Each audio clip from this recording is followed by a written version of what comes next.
Saludos respetuosos de la audiencia. Desde que advino al mundo el malhadado fascismo racista, inaugurado por Mussolini, 1922, más tarde por Adolfo Hitler, 1933, en sus respectivos países, lamentablemente por esta razón, por el repugnante racismo que ambos representaban, hoy, en estos días y desde hace mucho tiempo, se ha archivado el análisis y la reflexión antropológica, necesaria porque la antropología es ciencia, no es ningún esoterismo. ¿Y a qué me refiero o me voy a referir? A que un problema no resuelto en una importante cantidad de países del continente americano radica en el autoaislamiento de nuestros hermanos fraternos, grupos indígenas que se consideran o se autocalifican de indígenas puros. Este es un problema relativo en Canadá y Estados Unidos, donde estos grupos, dueños y señores de su tierra, de su continente, hay que reconocerlo, América era de ellos, tuvieron que reducirse a reservaciones, hablo de Canadá y de Estados Unidos, por voluntad propia, pero también por un acuerdo con los conquistadores, con los europeos. En México, mis amigas y amigos, de los 130 millones de mexicanos que tiene ese país, 27 millones se declaran indios puros. Y el tema es que viven en extrema pobreza. 27 millones de seres humanos que exhiben en bandolera su condición de indios puros viven en condiciones de extrema pobreza en México. ¿Qué hay en el contenido de esta realidad? El autoaislamiento.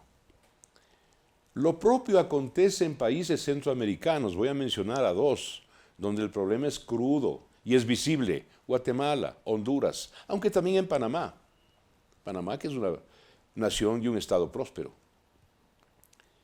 El Chocó de Colombia, toda la región del Chocó de Colombia, alberga esta cruda realidad: pobreza extrema. El Cauca igualmente, el Valle del Cauca, parte de Popayán, Buga, Champanchica, Huarchicona, lo que fue el Reino de Quito, lo que fue la Real Audiencia de Quito. Y aquí en el Ecuador también grupos indígenas al amparo y al abrigo de la CONAIE y de sus equivalentes, más sus brazos políticos, uno de los cuales es Pachacútec, mantienen esta realidad, un autoaislamiento, una no integración, y la exhiben. Lo propio está sucediendo con los mapuches en Chile,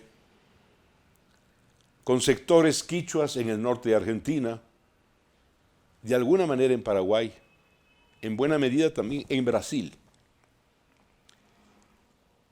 Yo no creo que ese aislamiento sea ni beneficioso, ni se haya inscrito en la historia y en el proceso de avance en todo sentido de los grupos sociales, de los grupos históricos. He traído uno de mis abundantes libros que tratan sobre el marxismo-leninismo, sobre la doctrina comunista. Karl Marx y Friedrich Engels, ambos, los fundadores del comunismo, tienen este libro que se llama Materiales para la Historia de América Latina. Lo que aquí sostienen ellos, en varias de sus páginas, dijese cualquier ciudadano común y corriente y mestizo, habría sido ya llevado, ¿no es cierto?, a la picota y al escarnio público, acusándolos de racistas, de superioristas. Pero como lo dicen Karl Marx y Federico Engels, los camaradas mantienen silencio. No estamos en condición de alcahuetear eso. ¿Qué es lo que dicen los dos fundadores del comunismo? que cuando llegan los europeos al continente americano, al norte, al centro y a Sudamérica, el desnivel tecnológico entre los europeos y los amerindos, los oriundos y dueños de este continente, el desnivel tecnológico era entre 6.000 y 8.000 años. 6.000 y 8.000 años. Y ponen ejemplos y ponen razones y reflexiones de por qué ese desnivel. Yo no lo quiero llamar retraso. Soy incapaz de llamarlo así. Ellos sí hablan de retraso. ¿Cuál es la solución? Muy simple. Lo que han hecho gran cantidad, ¿no es cierto?, en comparación de propios indígenas en todo el continente. Mezclarse, mestizarse, meterse en el carril de la historia. Todos los ecuatorianos tenemos de Inga o de Mandinga. Yo estoy ufano, lo he dicho. Mi bisabuela materna era indígena, doña Felisa Suárez. Tengo sangre india. La clave es el mestizaje, la integración, no el aislamiento. Cuando el indio no se autoaísla y se integra, produce resultados humanos extraordinarios, dignos de todo respeto. Aquí tenemos uno, presente, vigente. Nuestro alcalde de Quito, Jorge Yunda, es un indígena, y un indígena próspero, inteligente, emprendedor.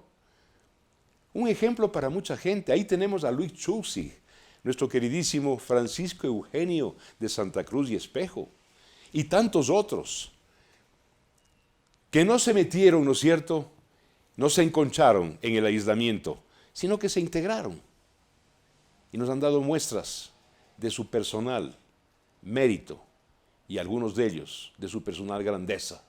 Y esto no se resuelve con que uno u otro tonto se disfrace o se vista de indio o vista y luzca esas camisas bordadas, las camisas que yo les llamo camisas mamaoglio, ¿no es cierto?, haciéndose pasar por indígena. Eso no se resuelve así.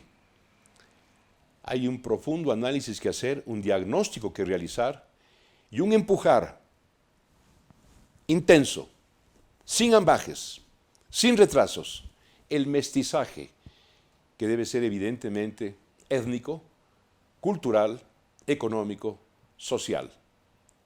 Esa es la clave, mis amigas y amigos. Quería tocar este tema espinoso. Es un tema delicado porque, como dije al principio, desde que aparecieron las teorías racistas, fascistas de derecha, aplicadas en forma hipócrita por Stalin en la ex Unión Soviética. Esa es la verdad. Porque Stalin acabó, desapareció y mató 20 millones de seres humanos, acusándolos de inferiores. Arremetió a puntapiés sobre Mongolia, por ejemplo, entre otros pueblos oriundos del Asia. Como esto apareció en la historia y en el fenómeno humano, ahora ya no se hacen análisis antropológicos y hay que hacerlos. Hay que retomarlos sin que eso suene a la aberración racista. Gracias, mis amigas y amigos, por permitirme entregar a ustedes estas reflexiones que son en gran medida no mías, son ajenas.